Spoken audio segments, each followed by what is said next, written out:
Lloyds, bigger than Ben Hur show.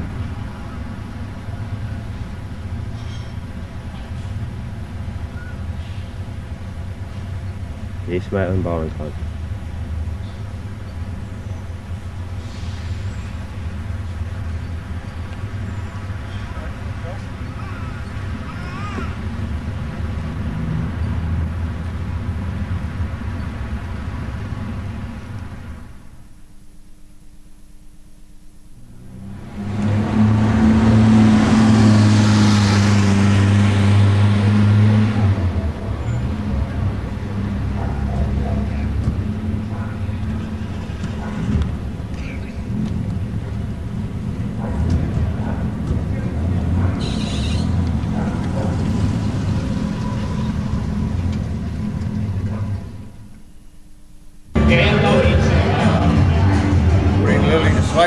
Laura, good evening, Pierre. Our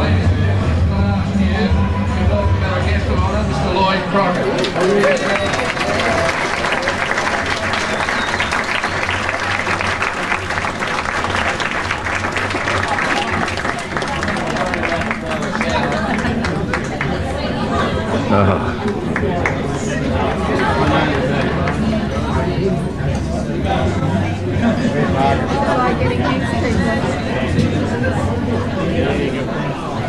If everyone can be seated, we'll start the formalities for the evening.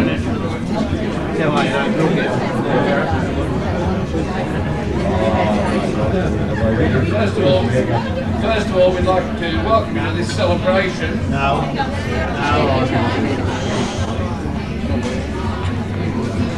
Dad, we're back! Pick up tables! That help?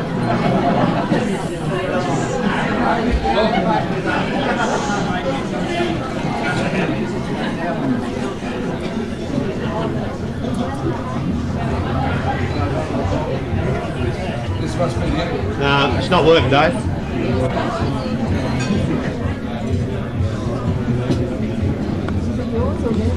Going back and work.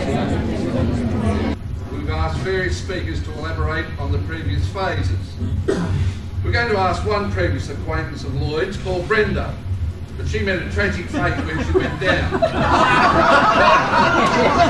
Actually, she's a runner doll.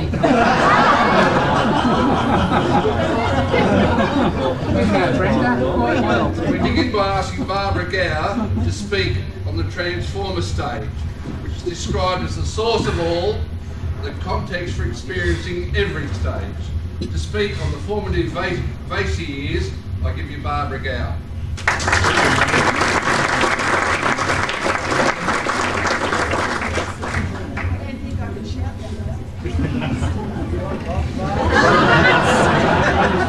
Stand up, Barbara! Stand up! He stayed on site. When it seemed Lloyd was destined to stay at Murphy's, the pub, my then husband and I decided to offer him a bed at our place. For his acceptance, I'm extremely grateful because I met Margaret and made a lifelong friend. I'm still friendly with Lloyd too. His afternoon sleeps both amazed, I'd never before known an adult who could sleep like that, and bothered me. He'd wake up so refreshed that he'd want to bat on late into the night, and we'd be bleary-eyed with sleep. Perhaps it was good for our health that he upped and married Margaret and didn't stay with us for very long. The local School of Arts boasted a billiard table, and for a while I think Lloyd, alias Calipers, along with Sarker Clark and Freddie Crickethaven, had their own piece on it. How did they get those names? Well, I know that Calipers came from the exact and time-consuming measuring that Lloyd carried out each time it was his turn at the billiard table. Sometimes some of their friends were graciously invited to join them, while their wives and girlfriends shared cups of tea and cream. What did they drink on those occasions? Why, Harry Walker's Brown Muscat, of course. You're lucky tonight. Oh, that's good to see. Do you prefer heads or tails? Okay. That's working good. Yeah, we've got the whole club there. Brown Muscat in the gallon jars. Later, when they began fishing under the tuition of Herr Krautschenhauser, the same brown musket was taken along with them. To keep them warm, they said. It was at Vasey that I think the fishing bug started, with perch fishing on long summer afternoons, after Lloyd's siesta. So there you have it. And I didn't realise until I started putting my thoughts together for this special occasion, 2 of Lloyd's vices can be traced back to me, yet I didn't participate in either of them. I seem to recall with a shudder that my initial flirting with alcohol was with Saturn. Oh. And the frogs. Well, Calipers and Fred had fun with them, but it's not an environmentally friendly story for the 90s, so Lee said.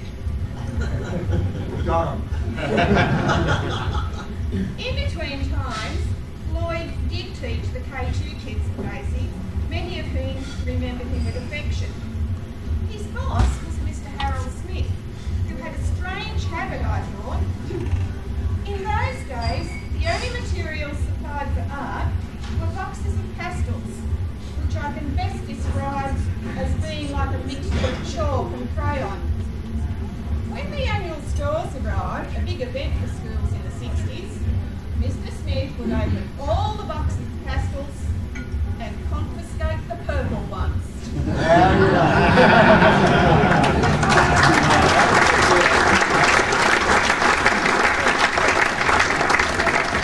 The bottle, and out jumped a genie with a purple bikini. She offered 3 wishes. Lloyd, for his first wish, asked for brown musket, and a 1,000-litre cask appeared on the beach. His second wish was for cigarettes, and a truckload of Horizons arrived on the beach. For his third wish, he got a bit of a wicked grin and said that he liked to play around.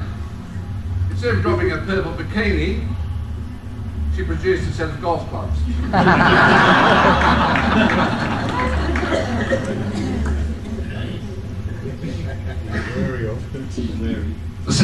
The second phase is the Cub and the Old Wolf, in which the cub learns the lessons to a balanced expression of power. I now ask Bill Stockbridge to recount the Jaeger antics of his protege. 1,000 right, I said no straight away. Probably served Nick right for his Tasmania amongst the final. Right. Well, Brian Lloyd Truckett. The life of Brian, eh? Thanks, Nick, for inviting me to speak. Although I was a bit concerned when you asked me to speak about East Maitland. I thought, Christ, that's a long time ago. I can't remember it. I'm suffering from the crowd. So he said, well, what about Jaeger? And I thought, oh, well, I'll see if I can come off the cuff and just do a few things, and that's it. So bear with me. I've got some notes. I hope that it comes out all right. The first time I met Lloyd was at East Maitland Public School on the 1st of the 2nd, 66, when I was appointed there. I think in those days they were called deputy masters or something or other. And that was okay. But Herb King always had these staff get-togethers where all the wives turned up and you met the families and everything else. So on the Friday, Nance battled her way back from Gateshead. What a trip those days were on the old single lane and everything. And we were all talking, and Nance happened to say to Lloyd, Bill goes fishing for perch when we were up in the play. He used to like perch fishing, and Lloyd fixed his ears up and said, what? Yeah, he likes perch fishing. Well, he said, look after him, will you, and take him fishing. Well, that was the finish, I guess. That's what I blame anyway. So we went fishing up the Patterson, didn't catch any perch. Finished up in the pub there with playing darts. We didn't even win that. But anyway, why me? So he put up with me then, and then he mentioned this wonderful place called Jaeger. I thought, where the hell's that? Well, it's a great little place that no longer exists in our minds anyway, but it was paradise with beach bikes and a bit of brown cat. Bad combination, mate. However, because of it, I think I stayed sane in this job that a lot of us are employed in over a number of years. Thanks for that, Caliphate. It was great. And all the company that I met there, some of these guys here that used to get upset with me at certain times, Mr. Lloyd telling me not to touch generators. But anyway,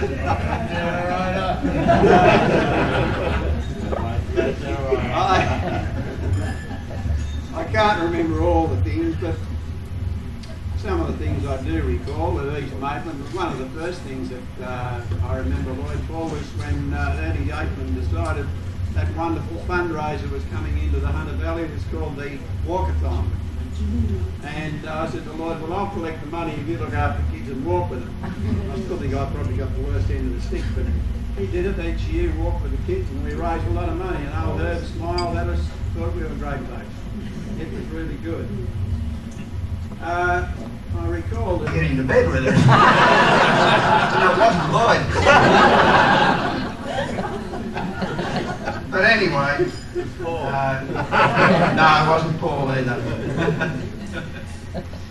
The nurses just weren't keen on us. I didn't actually supervise Lloyd, so I can't say that, I remember much about his professional career. He did ask me a couple of times for advice on real estate businesses when the big move from Curry to East Maitland and then out to Bullwarra went on. I hope I did the right thing by him. He is always a happy bugger, but I did upset him once. Only once, and that was on purpose because it was the time when those things that they used to call lists were on, remember? And I went down for a pre-run with him and I said, now I'm just going to do what will happen to you, and don't get too upset. But he did, because I kept asking him questions and why'd you say that, and what do you think of that, and anyway, he did get upset, but I think it was a good experience for him that it kept him on the ball the next few days, and he was successful. To me, that was great. I do recall too at Gagan one time, he was quite happy, but Margaret wasn't terribly pleased. We brought him home with the best black eye you've ever seen in your life. No. He fell over on the rocks and we all sort of traipsed in to say, look Margaret, he was a favourite with the judge, he was nothing wrong with him. And the next thing, big Gripper walks in and sat on the kitchen stool and suddenly disappeared behind the fence, demolished the whole thing. I hope that that was the only time we ever offended you, Lloyd. I may well have done so, but I don't know. Now, as Barbara has said, there are two things this guy can do: fish and sleep. Tries to eat fish in the bathtub. In fact, I've even seen fish in the bathtub. We had to save the carp, so there was a bathtub full of carp for a week while the fish pond was brought back into operation. But Margaret seemed to put up with it, I don't know. But anyway, nobody else that I know can sleep like this bloke. Help me Christ, one minute he's there and the next minute he's gone. And he's just out like a light. And it doesn't matter then whether the bed gets up and walked out on the track, or whether you go and start a chainsaw next to his ear. Or we had poor old Billy Chris one time hung off the wall at Yagan and we climbed all over the calipers to get him so we could take him into Bulladela Hospital. The next morning he wakes up and said, what's going on, what happened? He also was the first to introduce body painting, as I shall recall. Oh, yes! The sound sleeping habit that he had. But, anyway, it can't be all that bad, I don't think. His organisational skills, well, perhaps at school they may have been all right. But God, when he went to organise anything for me or for the rest of the guys, it always seemed to go wrong. I mean, this bloke practically started school camping in the Hunter Valley, no risk about it. And he set up the very first in-service course for teachers to go and learn about camping. So where the hell's he set it up? Right smack in the middle of Colburn Vineyards. What's wrong with that? On the side of a blasted hill, and right smack in the middle of the Vintage Festival. Wow. Hey guy, I got some white wine. Will you help me drink it? Well, that was all right. Only the camp stools wouldn't stay on the side of the hill. They kept falling down. He also organised us up at Mungo one time, and I don't know, still, I managed to get the ambulance all the way up from Tico so down before the place could stop it. You'd think they'd organise things better than that. Another thing was that false alarm there, and then of course, sorry about that, one of his other star turns, Margaret had a school camp up at Mungo, and Calipers is off up to check out the campfire and so forth. There's a carpet snake across the road. Oh, geez, this is great. I'll grab this, put him in a bag, take him out and show the kids tonight. That's all right. Gets up there, opens the boot out, lifts the bag, got a hole in it. No carpet snake. That was the Cortina. No, two, yeah. The gland. So 2 days later, I get a phone call. The snake's out in the sun. Send someone down to get the snake out of the car. He had to go back up and take the snake back up where it came from. He also organised a back to Yagan weekend, which was rather good. I enjoyed it, everyone would know. But the only thing was we were going to go fishing the next morning, and so he spent a great deal of time picking out the top tides. And somebody didn't tell him that he used last year's tide chart. So we get up to go fishing the next morning, and there was no water.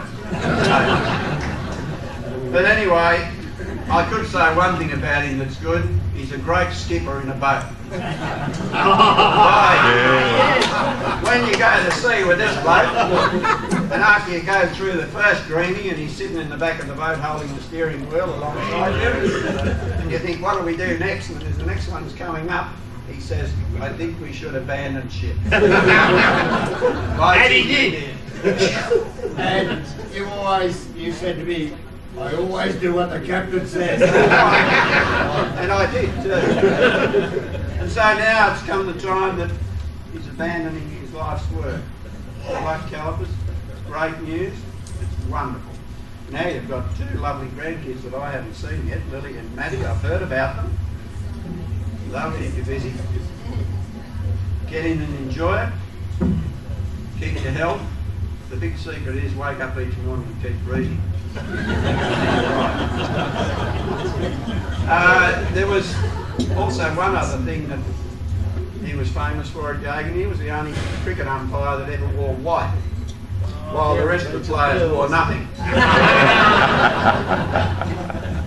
And finally, just a little story that I don't know whether this is actually true or not, but you can check up with Margaret later. But they told me a while back Lloyd had a really serious bout of the flu. And anyway, Paul thought, geez, this is right, he can't talk or anything like that. I'd put the fight on him for $50. Anyway, he goes up to Lloyd in the bedroom, and Lloyd's lying there and can't talk. He said, listen, Dad, I need a loan of $50 for a while. Can you lend it to me? He looks at him and he said, where's your wallet? I'll get it myself. And Lloyd starts going. So Paul looks all down in the lounge and down in the billiard room and down in the kitchen, and he came back and he said, where is it? Couldn't find it. So anyway, Lloyd came good about 3 days later, and anyway he said to him, hey listen, he said, you know when I asked you that $50, he said, and you kept saying where your wallet was, down here, and Lloyd said, no, he said, I was just too crook to say.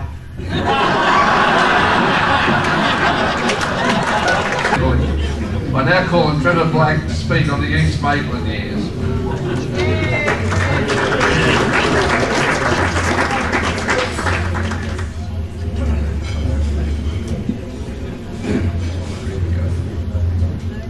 Well, this is a bit of a worry because Barbara was organised, Stocky was organised, and I'm not. And I got home this afternoon, I realised I had to make a bit of a speech tonight, so the first thing I did was get a bottle of muscat out of the bar. I whipped the top off and had 3 or 4 quick glasses Calipers, so I'm ready to go, mate.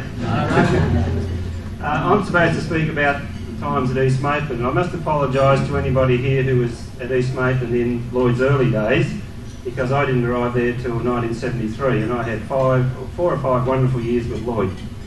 But someone who was there before me was Chicken Wickham, and Chicken's got something he'd like to say, Calipers, before I continue. So Chick, would you come out here, please?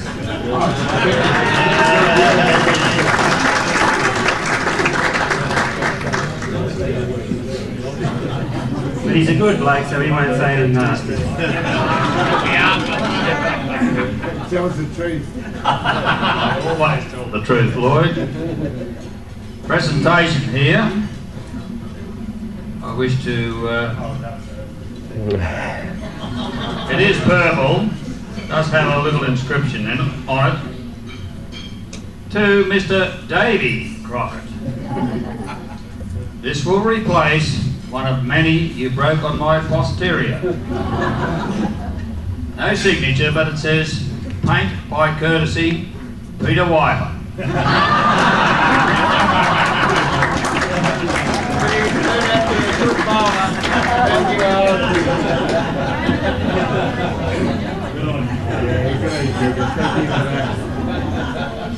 Is that the truth, Lloyd? That's one of the truths, I believe. I think there might have been a few more from what I hear. I arrived at East Maitland in 1973, and I was immediately met by such a wonderful staff, I couldn't believe it.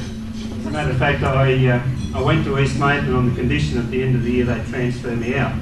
And the department, for one of those rare occasions, honoured their word and gave me a transfer in November, and Herb King fought tooth and nail to get me to stay at East Maitland, and I'm still there now.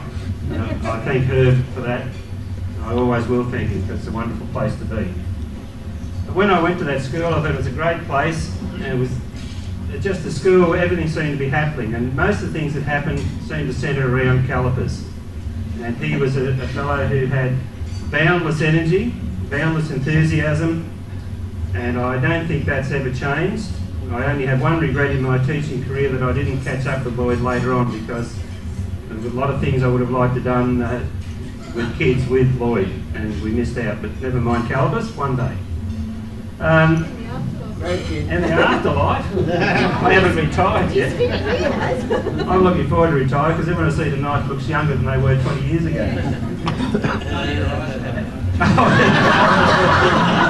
Thanks, Doggy. I could talk about a skiing holiday at Force Creek, but I won't, mate. I won't talk about it because I can't remember it. Lloyd's enthusiasm was in everything, and I particularly remember rugby league coaching. And I think it was the first year I was at East Maitland, the under-11 rugby league team Lloyd took to Redfern Oval. I may have a few details wrong, mate, but I think I'm pretty close. And they went down as a quarter-finalist in the state knockout competition. They won that. They went to the semi-finals. They won that, and I think they got narrowly beaten in the final. And some 25 years later, no team from East Maitland has beaten that. We've had a couple of teams make the finals of the state knockouts, including this week, but we've never been able to win one. But I think 40 put the polish on that team a couple of years later, and they won the Buck and Shield, didn't they, 40? Good on you, mate. Well done. Lloyd's effort with that, enthusiasm with Saturday cricket. Anybody who was here was conned into coaching Saturday morning teams, and there's quite a few around here, isn't there, Mick? We had a couple of close tussles. And I was interested to hear Bill talk about Lloyd falling off the rocks and getting a black eye or something. I think the first thing he did when he got back to Maitland was ring me and say, we've got a 10 over comp on Saturday with 35 teams, will you organise it? He was good at that. I think the first big thing I got involved with at East Maitland was the Penrith South visit. And that was when we took all the Year 6 kids to Penrith South. Great time, great activities. Lloyd gave me a bit of good advice before we went down there. He said, have a good rest on the weekend. It's a pretty hectic week. You'll have a few beers, there'll be a few late nights. The first night, I think I got to bed about 2:45 in the morning. That was the earliest night for the whole week. But we had a wonderful time. I still remember Lloyd, Lynn Hunt and myself in the Penrith Bowling Club. I don't know what we're doing, Lloyd. What was it? It was actually in Penrith South that I first came across something that Barbara mentioned, and that was Lloyd's sleeping ability. We'd been out at I think the principal's place, and it was time to go home, and Lloyd was... Jeff McCowry, yes. Lloyd was comatose on the lounge, and we thought, we'll give him a shake, wake him up. No. Bang a few things in his ear, no. We end up with a trumpet, no. Lloyd spent the night there. Couldn't possibly wake him up. I was very fortunate. The closest relationships I had with Lloyd was with school camping, and we had an absolute wonderful time. I can remember talking to Lloyd in the staff room about taking kids camping, and it was about 1973. And early the next year, he came to me with a sheet of paper, and he said, "What about we do this, this, this, and this, and this?" And that was the start of school camping in the Hunter Valley. We went to Cranky Corner. We persuaded Lynn Hunt to come along with us, and Lynn had never been camping, I don't think she'd ever stayed anywhere except at home before. But Lynn was wonderful, and actually Lloyd tonight gave me the album with all the photos in that, and that was absolutely tremendous. We had a great time. That's where I really came across Lloyd's. We've always known Lloyd's got abundant energy, never seems to stop, and I worked it out there. Took me a long time, but I worked it out.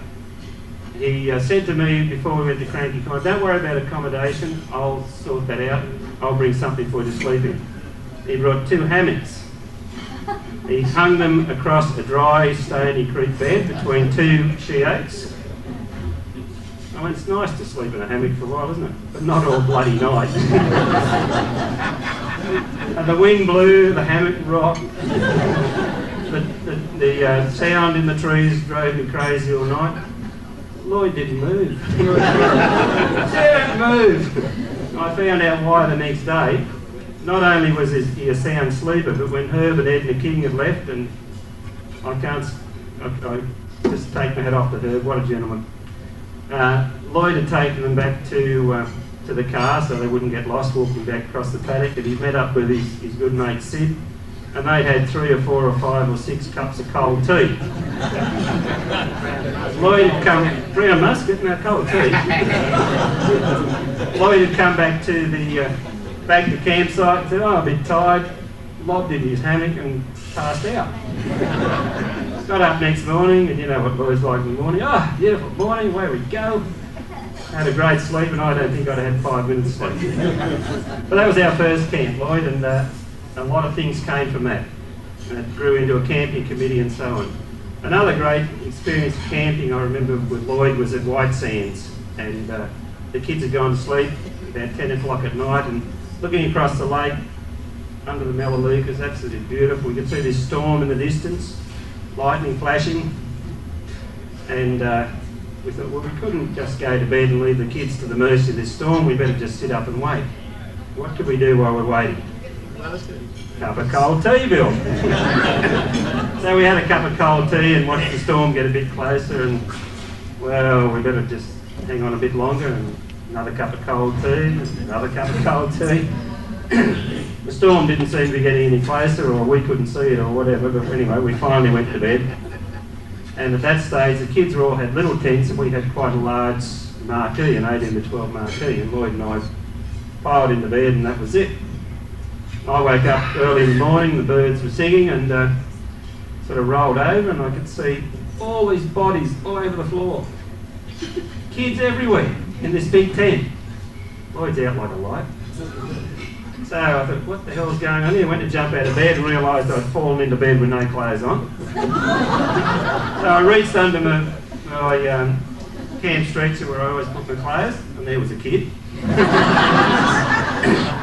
Scratched around for a while, finally found some clothes, got dressed, told the kids to stay where they were, went out, got the videoed the whole scene, and then got the kids out, get back to your tents. It turned out one of the kids, when we were asleep, a bit of a storm had come, a few showers. One of the kids had thought the lake had flooded and said, "Get out of the teacher's tent." So about 20 kids had piled into our tent.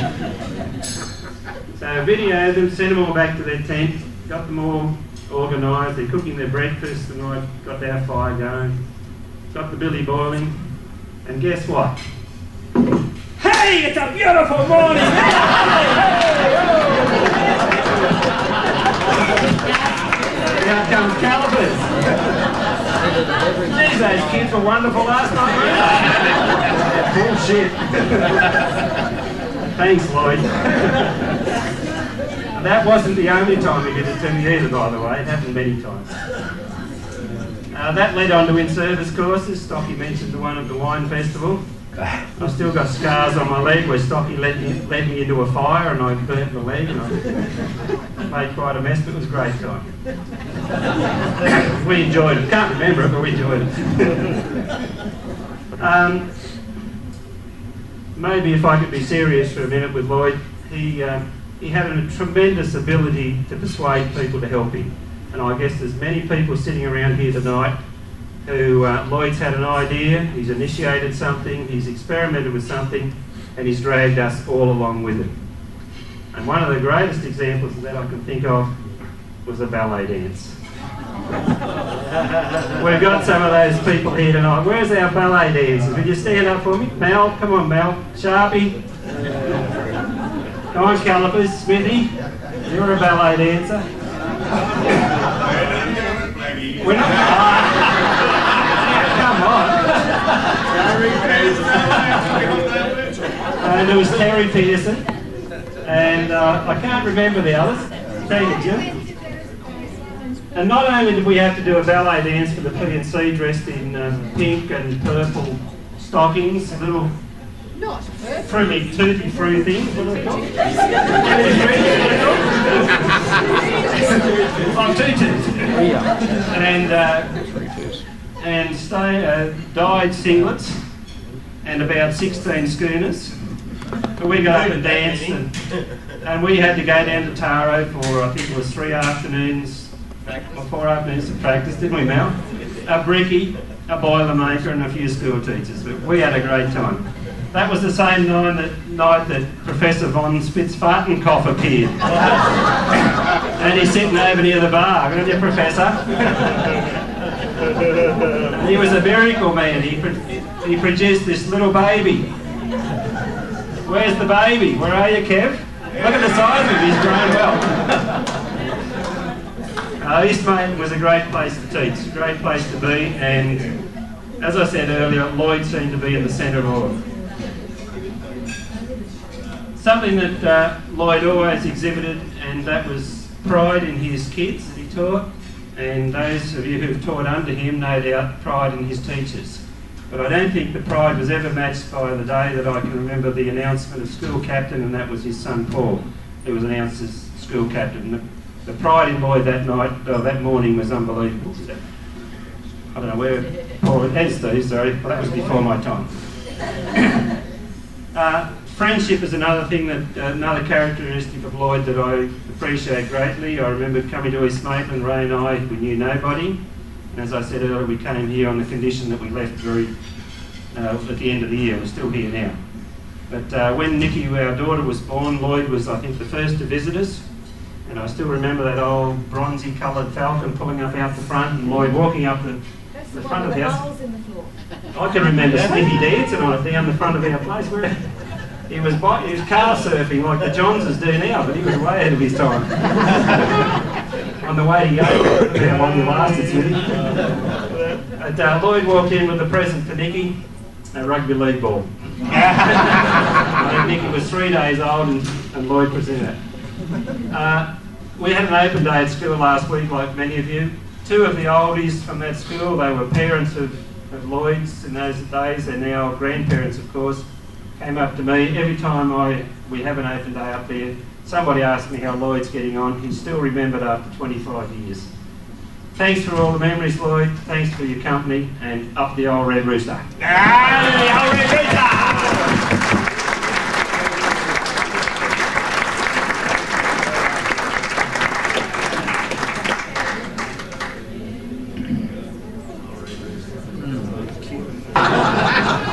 Now we all know that Lloyd treasures his Christmas card. I'll just tell you a little story. Lloyd got a Christmas card one year, signed by Dr. Ken, wishing him well with his fishing and everything like this, and I thought, it's got to be a computer image or something like this, you know, he wouldn't sign a card to every principal. And Lloyd said, no, that is hand signed. And I said, Lloyd, if that is hand signed, I'll run naked round the staff room. So Lloyd proceeded to do a dummy call to one of his mates, I think he was sitting over there somewhere, and verify that indeed it was handwritten. So one night after a school dance, to keep my bet, Lloyd said, "I'll lock up." And I said, "No, it's all right, Lloyd, I'll do it." And I had to run around the staff room in the dark and proceed to sit on the photocopy to prove that it had been done.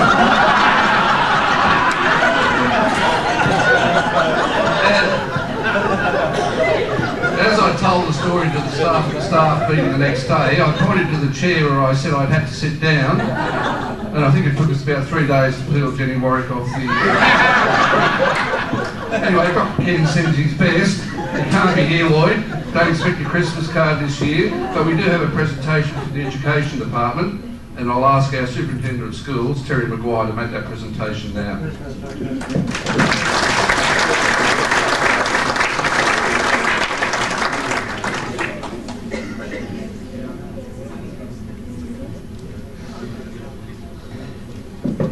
Thanks, David. Thanks, David. Is that coming through? Yeah. Lloyd, I thought you were a quiet little creature. I gave the cave speech about 10 or 12 years ago, 13 years ago, and Lloyd was at Warner's Bay. And you used to know him then as a colleague principal, and he was always such a quiet little guy who shot out the back of a cigarette during the meetings. If ever, You don't mind if I go if ever John McMahon was silly enough to hold the meeting past 3:30, Lloyd would be sneaking out the back again. Little did I realise why. Calipers? I didn't know that either. I'm going to be serious for a moment if I can. I've got Lloyd's retirement medallion, and it's only a small token, but it's sincerely given to you, Lloyd, because it says on this medallion, service to children, service to students. And whilst we've heard many of the funny things tonight, we've started to hear a lot about the camping. Any of us who know Lloyd know that he has always loved the children that he's cared for. And at the end of anyone's career, if you look back, we're probably talking about thousands of children that he's influenced and assisted and loved in his own way over all those years. So Lloyd, receive this with pride. You should retire with pride. You've done a fabulous job everywhere you've been, and I feel proud to know you. Congratulations.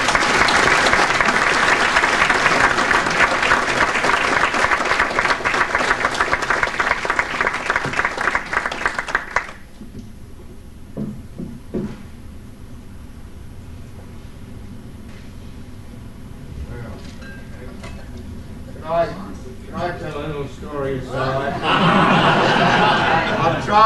I'm trying to sit here.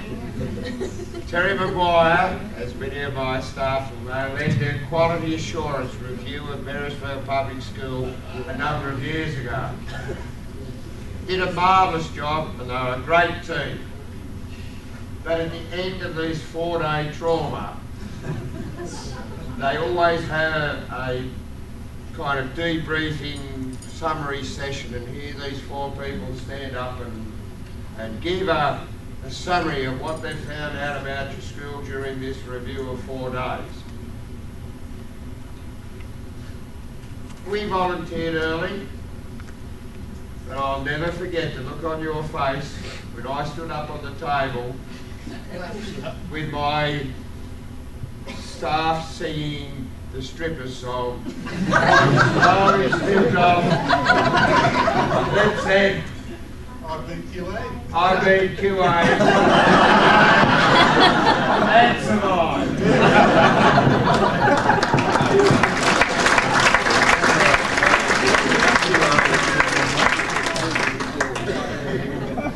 As the wheel spins further out, we encounter the blood bonding phase.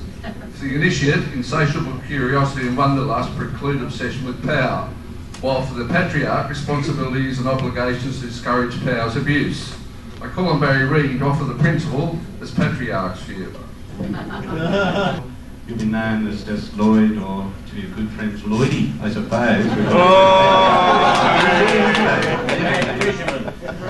Actually, when the night started, I was very concerned because Barbara, who I think did a sterling job without a microphone, and I thought, God, if she can do it, I've got to do it too. So I was very relieved when the microphone came alive. I was concerned that I was going to have to speak to you on an empty stomach, and more concerned that you're going to have to listen to me on an empty stomach. So, all in all, I think it's turned out well. Trevor, I like some of that brown musket that put you out the front so sterlingly. None left, obviously. None left. My job is to do what Dave said, and you all know what that was. I think I've been given 35 or 45 minutes. Okay, how long have I been given? 3 to 5 o'clock. Oh, 3 to 5. Okay, well, I'm going to have to cut this pretty short. I have to talk to you tonight and tell you what a wonderful professional man Lloyd is, and what a sterling influence he has had on principals with whom he has been associated. Now, I have been thinking about this for nearly a fortnight, and I still don't have the answers. So I'll throw a few things at you. For example, combined principals conferences is one thing that's held around the regions, as they once were known, every year. And Lloyd, of course, goes off to these conferences, and he lodges himself in 4.5-star plus accommodation, using very scarce professional development money to pay for it. Some 90%, I would imagine, of Beresfield Public Schools funds. So any Beresfield teacher who's around and feels deprived, have a talk to Lloyd later on.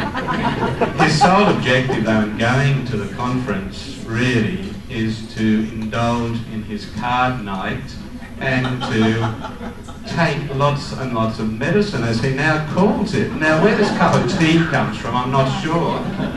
Maybe as Lloyd matures, he feels a need for medicine, so cup of tea has gone up to the medicine rank. So what he does when he gets to places like Terrigal, and that magnificent, terrible looking building down there, the Plaza Hotel, I think they call it, he first of all makes certain that he is accommodated with another heavy smoker, and they then convert their room to the gaming den. The smoke alarms are covered, any breakable furniture is stored away, and the rest of the room is then, as I said, arranged in a manner that is suitable for cards and medication.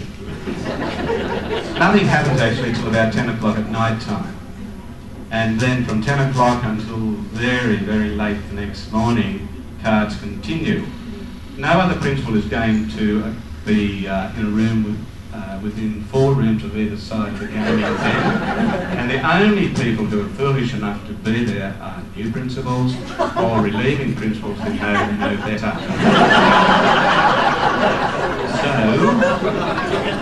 the cards begin around about 10 o'clock. For any non-card player wishing to enter, there are gas masks at the front door.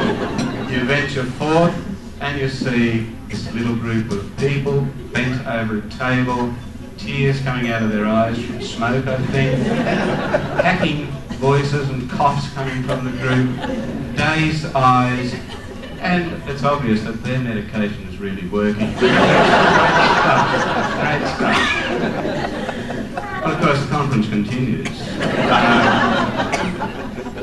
Lloyd at conferences never seems to get to breakfast, of course, and that's understandable. When he walks in, you're just frightened to look at the guy because it's just as likely to collapse. He looks so close to not being there. And this is late in the first session when he arrives, and it can be guaranteed within 30 minutes he's leaning over saying, "Oh God, Barry, I can't take any more of this bloody crap, I've got to get out of here." And so, we don't see him again until mid-morning. I would like to have a private talk to any Beresfield staff members to see what sort of staff development ever can take from Terrigal. I would be very surprised. I'd be very surprised. With due respect to a couple of superintendents who are present, I did have to say to people that principals' meetings, I can say this now because nobody can do anything about it. I do have to say that basically principals' meetings, I'm talking about local meetings and district meetings, not the big conference where Lloyd plays his cards, they're just the ordinary meetings are very dull and very boring generally. And if you are a teacher, it's just like being at a staff meeting. Hard stuff. Now, of course, Lloyd doesn't like to see people suffer. And what he does at these meetings is he has his little secret documents. And while dearly beloved superintendents or their office staff are out there introducing exciting new policies or coming forward with deep and meaningful philosophies, Lloyd is circulating his secret documents, which usually contain the latest jokes from the internet, and you know what some of those are like, and also cartoons through fax machines and so forth. And so, if you've ever seen a Mexican wave, and I'm sure you all have, at a footy match or a cricket match, the principal's smile is very similar. You see a smile go right across the gathering. As they receive the documents, they light up, the documents pass on, they fade away. And so, Lloyd has really had a significant influence on his fellow principals. So, Lloyd, we're very grateful to you for that.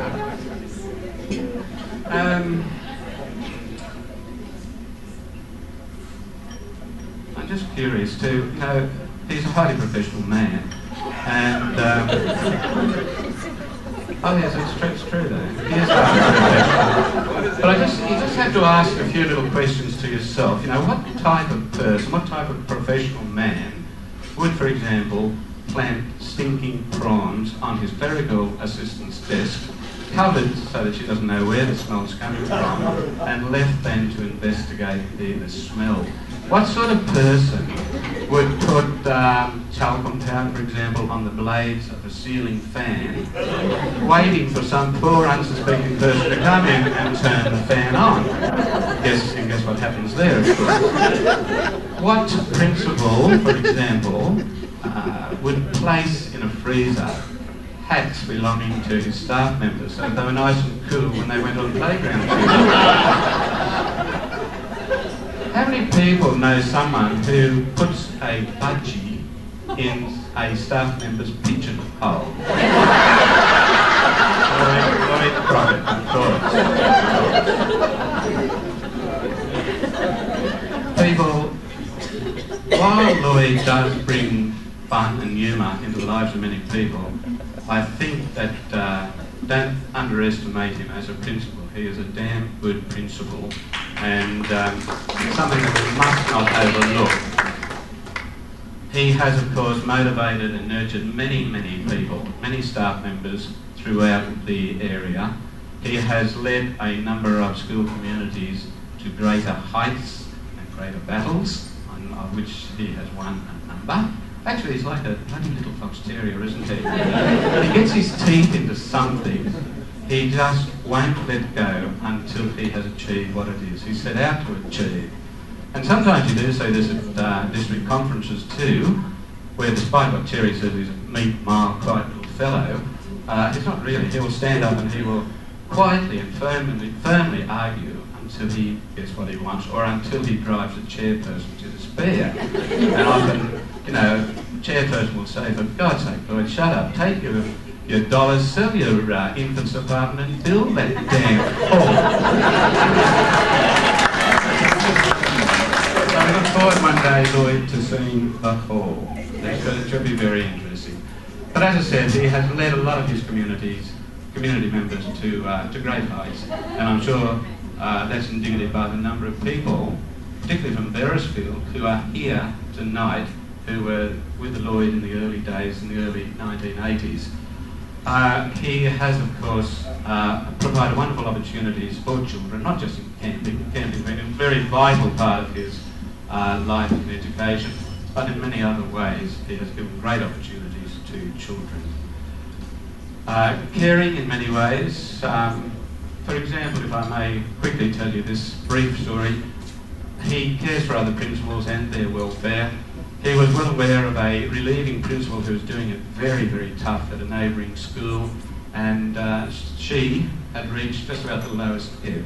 Her morale was totally destroyed, and Lloyd was aware of this. He made a phone call, didn't identify himself, just simply said to the relieving principal at the other end, "Matey, how about beer and chips in the gutter in 5 minutes?" And that meant a lot to that woman.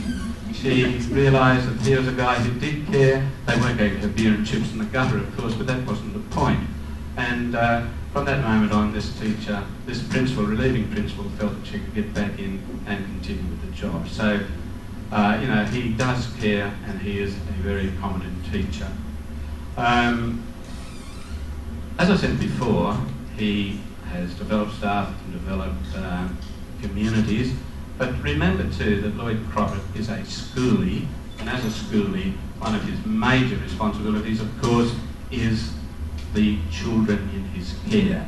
Now, as we mentioned before about Lloyd's contribution to kids, I think his real love of children has provided for those kids great opportunities to succeed, and I think the return that they have given him in respect and love has been a great testimony to the man. So, Lloyd Crockett, bravo.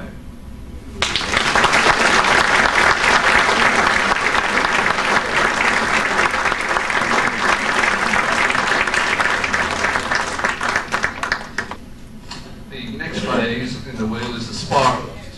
Lloyd, I'm quoting here, this is not me. There are many tools and practices for progression. The key is in the toolbox. When the tool is old and worn, we can refurbish it with something else. On the Warners Bay old tool, I asked Jeff Lynch.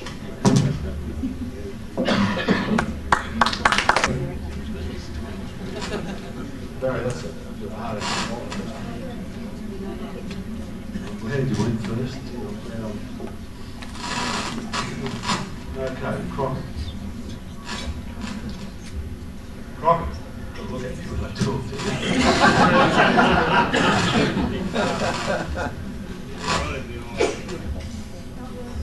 Yes, it's good. Closer.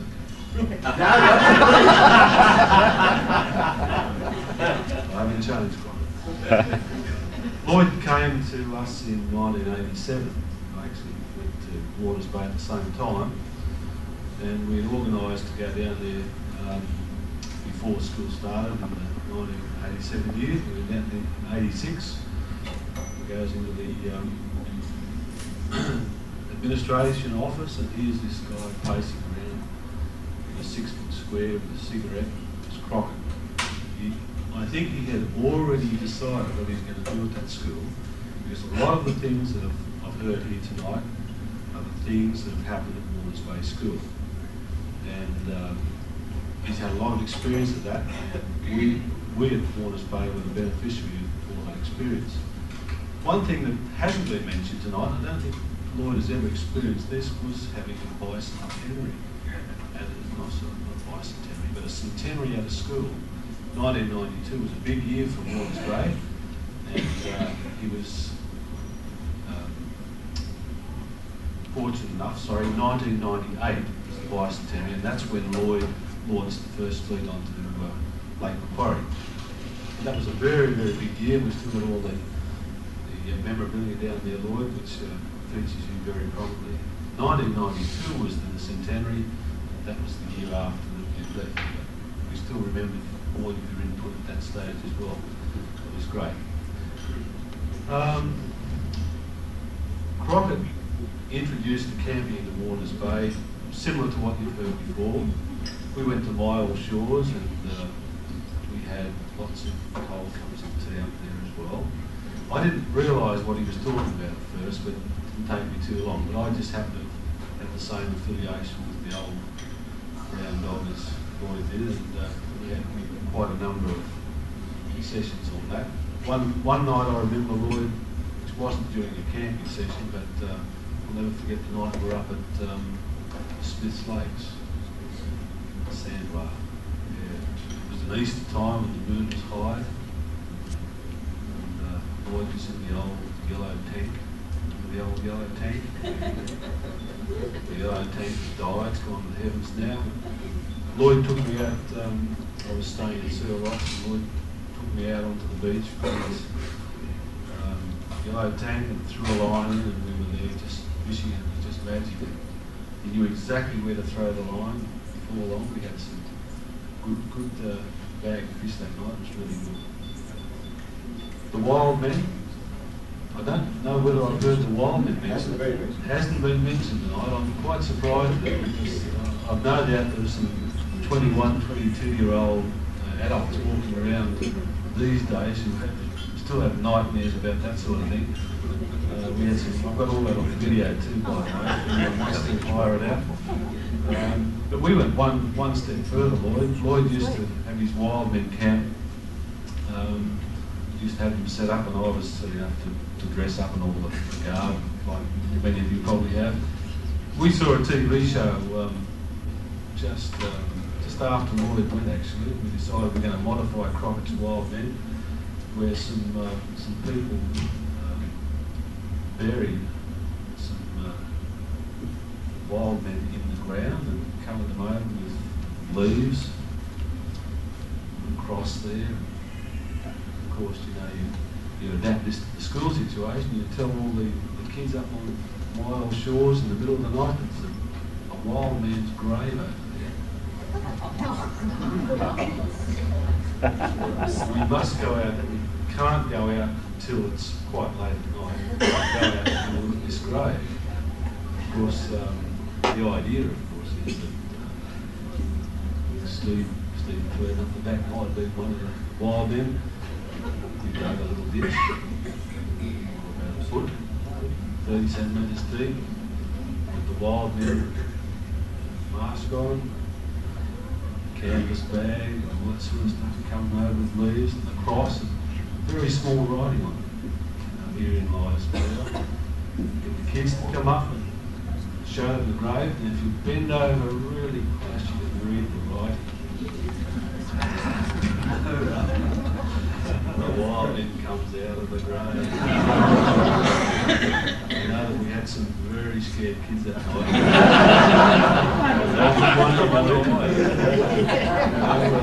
Those kids end up scarred. I know, we all worried. What are we doing today? But it was good fun at the time, and we really had some fun there. One other little story I'd like to tell you about Warners Bay was just a year 6 farewell. This is quite a good story. I'd like to pass it on to you.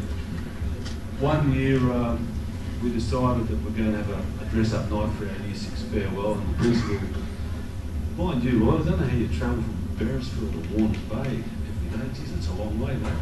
You know, half an hour there and half an hour back. But again, you had the benefit of a little bit of a snooze on the office floor, on the office floor. But we had a year 6 farewell, and all the kids were going to get dressed up, and Crockett had played a few tricks on the kids by this stage, a couple of years down the track. And we're all going to get dressed up as whatever. So Lloyd got right into it. He said, oh, well, what I'll do, I'll come dressed as Mother Superior, because we had a Catholic school right next door. So Lloyd went out and hired the Mother Superior, complete with the habit, really nice. So we thought we were going to get Crockett this night. So we did. We said to the kids, right, we've got Crockett. He's going to get dressed up as a nun tonight. He's going to have all the gear on. I want you kids to come in your party clothes. So we had the hall all locked up. Crockett was up having a snooze. The office got himself dressed up. All the kids had arrived. The hall was locked. We had the video ready. And all the kids were all seated in the hall and waiting for Mr. Crockett, all dressed in their party gear, no dress up at all for them. They were not dressed up. And the only one who was dressed up on the night, when the door opened, there she was. I must give it to you, Lloyd, you stayed in that habit for quite a while. It was good fun. Of course, the baby machine, we saw that. It was a public exposure of that. Concert night down there, and that was good fun. Lots more things there. We had an inquiry, Lloyd, I don't know whether you know about this, but not long after you left, somebody said, they rang up and they said, oh, we'd like to speak to Mr. Crockett. And Val Wallace, who was our secretary, said, "Oh, I'm sorry, you can't speak to Mr. Crockett, mate. He's gone to Beresfield." And they said, "Oh, gee, I'm so sorry." I didn't know that. If I'd known, I'd have gone to his funeral.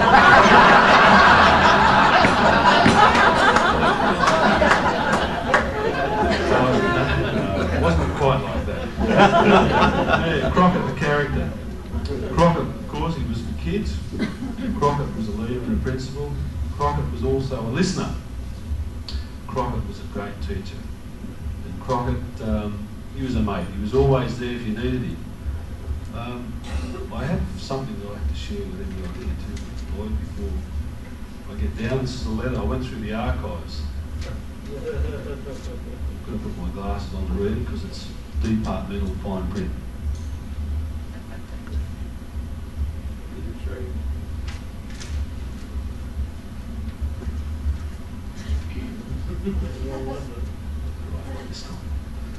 It's from Parliament House, Macquarie Street, Sydney, 2000, October 1992. Addressed to the Principal of Warners Bay Public School, Mr. B.L. Crockett. Dear Sir, thank you for your eloquent letter recently in relation to the Myall Lakes and surrounding areas. I have spoken with my Minister for National Parks, Mr. Bob Carr, about my government's intention to declare the Myall Lakes a national park. The content of your letter was quite explicit, to the point that I really feel for you and your cause. You were correct in your assumption that I'm a stubborn old bugger, and I would not be likely to overturn my mate's decision to remove your holiday accommodation from the lake foreshore at Yagan. It's just bad luck. Your closing remarks left me in a quandary. Just what did you mean by FT&T?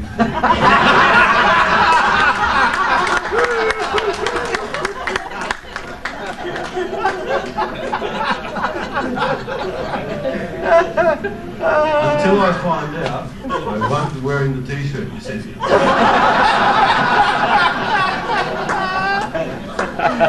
Mr. Carr regrets any inconvenience that this meeting may cause to you and your weekends of relaxation and meditation, and has asked me to send you his reply. He simply says, FYT. He said you'd understand what he meant.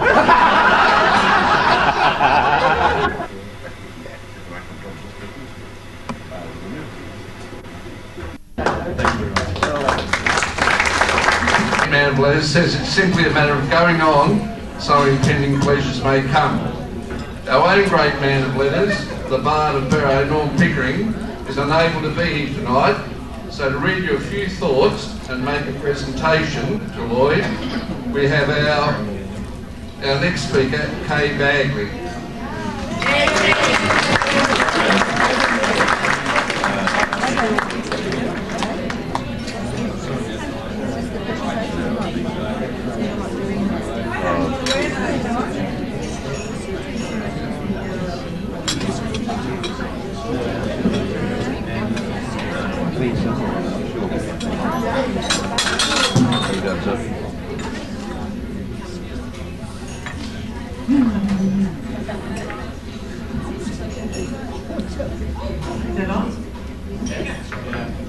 Who is that Lloyd Crockett? Well, we've heard lots about who Lloyd Crockett is, but we're going to hear about Lloyd Crockett through the eyes of a Beresfield staff member, Norm Pickering. And so that I can be Norm Pickering, I'd better put the right gear on.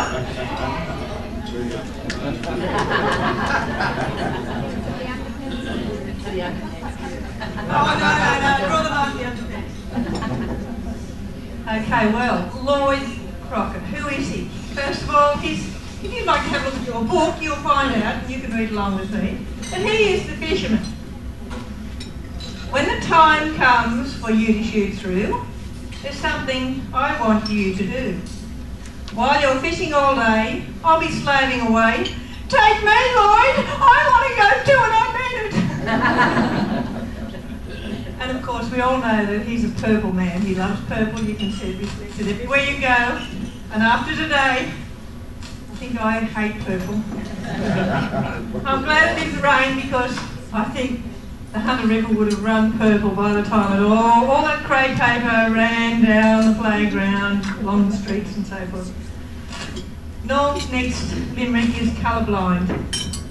If your boss is an old bloke named Lloyd, and you'd rather not be unemployed, wear red, pink or white, green and blue are all right, but purple you have to avoid.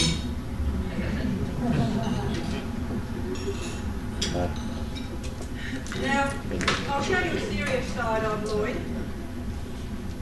This is Lloyd, the supervisor.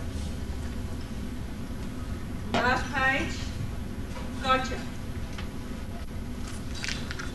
This is Lloyd catching Norm walking in 10 minutes after the bell has gone. As I hurriedly made for the gate, old man Crockett was lying in wait. From his car somewhere near, a stern voice I could hear, "Mr. P, you're 10 minutes late." And of course there's Lloyd the Balmain supporter. I had a dream. Each Monday he tries to explain why the Tigers have lost yet again. But they're Lloyd's favourite team, and he's long had this dream that they'll beat the Knights one day, Balmain. And we beat them that weekend. Yes. Anyway, who is Lloyd? Lloyd is that man who has drawn 167 people here tonight. And they come from far and wide. They come from lots of walks of life. And I know Lloyd will tell you where all of those people come from, although he's promised not to name 167 people individually by name. He promised me that. But I know there are many people that he has taught with here, many teachers, many principals. There's a superintendent over there, there was a superintendent over there. There are lots of they're not old Barrow parents, but they're parents of old Beresford. Give us a cheer. And there are current Beresford people here.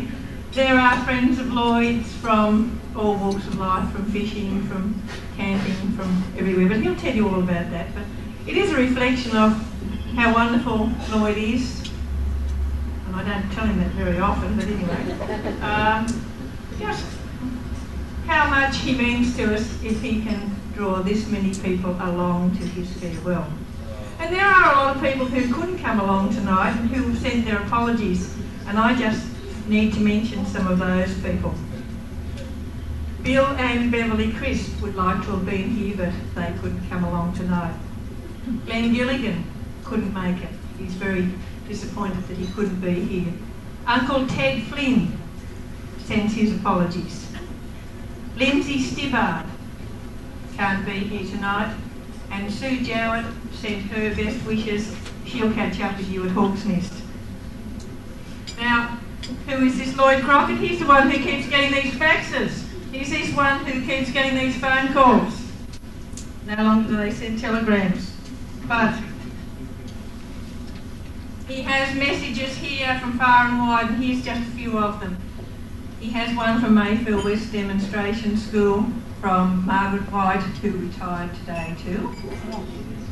And all of her staff wishing him the very best. He has one here from Steve Paul, and I guess maybe Lloyd, you taught with Steve Paul at Basie by the reading between the lines. Not quite. Not quite. There's an association there. He has best wishes from the Maitland District Primary Principals Council. Medford Public School. Joe's here to represent them tonight. He has one from an ex-student of his, Christy Stall. She was Christy Graham. I feel privileged to have had you not only as my teacher but also as my role model as I began my teaching career. Your inspirational enthusiasm will be sadly missed but never forgotten. Enjoy your well-deserved rest. I wonder if it will be a rest. And another one here This one comes You just from... dropped your duds, Calvin. I'm glad it wasn't mine.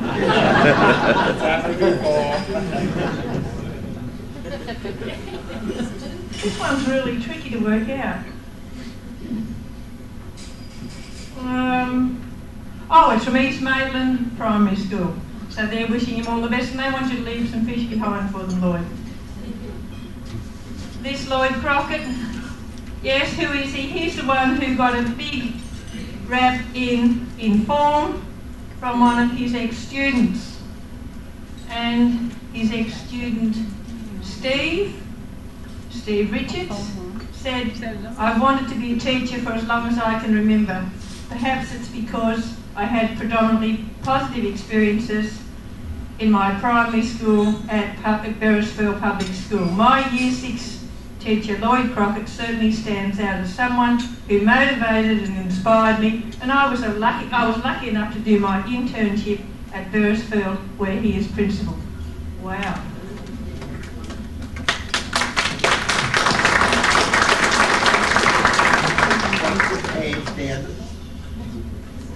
I'll pick up the news. Okay.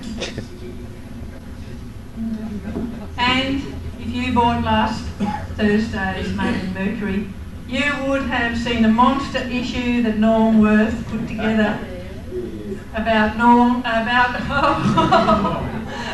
Lloyd, telling you about all his exploits. So check that one out too. It was a bumper edition. Anyway, that's who Lloyd is, but most especially to us, he is our principal. He's a man that we value. He's a man that we're really going to miss as a staff. We all know that we're going to miss him. He said he didn't really have any regrets about going. He said he wasn't feeling, I think he's feeling regretful he's going to miss the staff, but I think he's going to something that he's going to really enjoy. He's going on to his retirement to catch fish and do all the things that he likes to do. But I can tell you we're all really going to miss him. We think he's been a great inspiration to us all. He's always a positive role model. Thank you, Lloyd. But now it's time for us to present the present to you. Pete Smith's actually going to do this. I'm in charge of parties, he's in charge of presenting the present.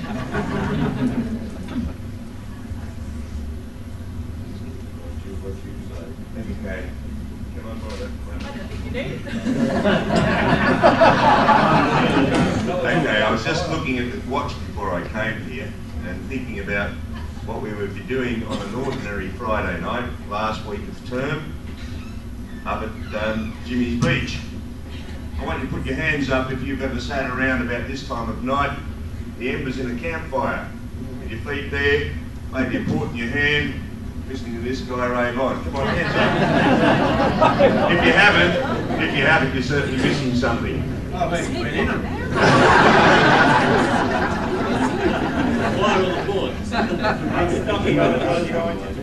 Yeah, about this time of night, you know, things get a bit melancholy, but I always get back to one thing, and that's Lloyd's faith in the youth of today.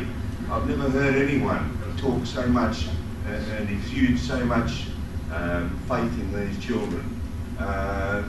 You'll hear him time after time talk about Bond's a kid, great kid, wonderful person, and that's the thing that sticks with me with Lloyd.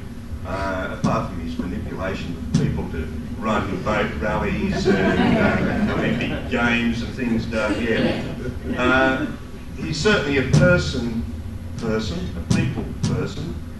Some of us aren't like that. We like machines and we deal with things like that. But Lloyd's a person who loves people and sympathises and empathises with them.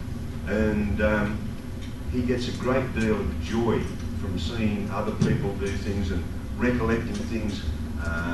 His photo albums always give me the shits because they're always finished before anyone else. They've got all the personal comments on them. Really wonderful things like that. And we were looking around how to spend your money that you've donated so graciously towards a little present for him. And we couldn't come up with a better idea than assisting him to purchase a video camera.